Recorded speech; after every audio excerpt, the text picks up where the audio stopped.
So B2B buyers, do they prefer an all digital experience? The classic consulting answer is it depends. B2B sellers, business to business sellers, we're at an interesting crossroad, but B2B sellers traditionally have not had to deal with a direct to consumer marketplace. And then the other side of that is this tremendous opportunity for them to sell direct to consumer and to sell through marketplaces and access some of these channels to transact in ways that they haven't before. I'll give you an example. We have one customer that I was talking to this morning, and they sell large trucks, think tanker trucks that carry gas and oil, trucks that are worth $1 million a piece. This organization they have a sales force. They have somebody that you talk to when you're purchasing one of these vehicles or, many of these vehicles. Maybe you're putting together a fleet, for example. That will probably remain a personalized transaction for the foreseeable future. It's a large purchase. In that scenario, that consumer is used to interacting with an individual when they're making a high value purchase like that, and they want to make sure it's done right.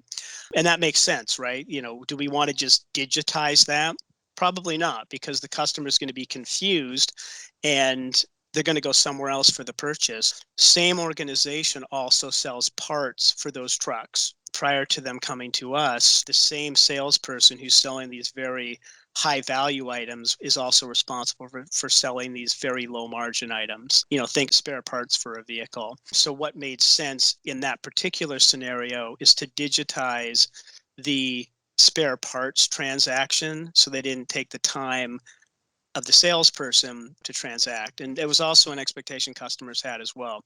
If I know the part and I know I need to replace it, why do I have to talk to somebody? Why do I have to go through that same process as if I'm buying a, 7-figure vehicle? And you don't. And that's just one example of how we need to start to think about how our consumers want to transact or how they want to transact with us for certain types of purchases. Should digitization be a part of your processes as a distributor, be a part of how you sell to consumers? Absolutely. The trick is to figure out how much digitization, which again, this all just goes back to your consumer and how they like to purchase with you and how they like to interact with you.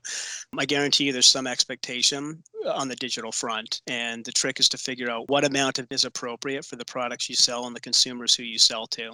We don't want to digitize processes entirely in a way that's going to be confusing for your customer, right? Nor do we want to make them read through a paper-based catalog when they're used to shopping on Amazon, right? There's a happy medium in there somewhere.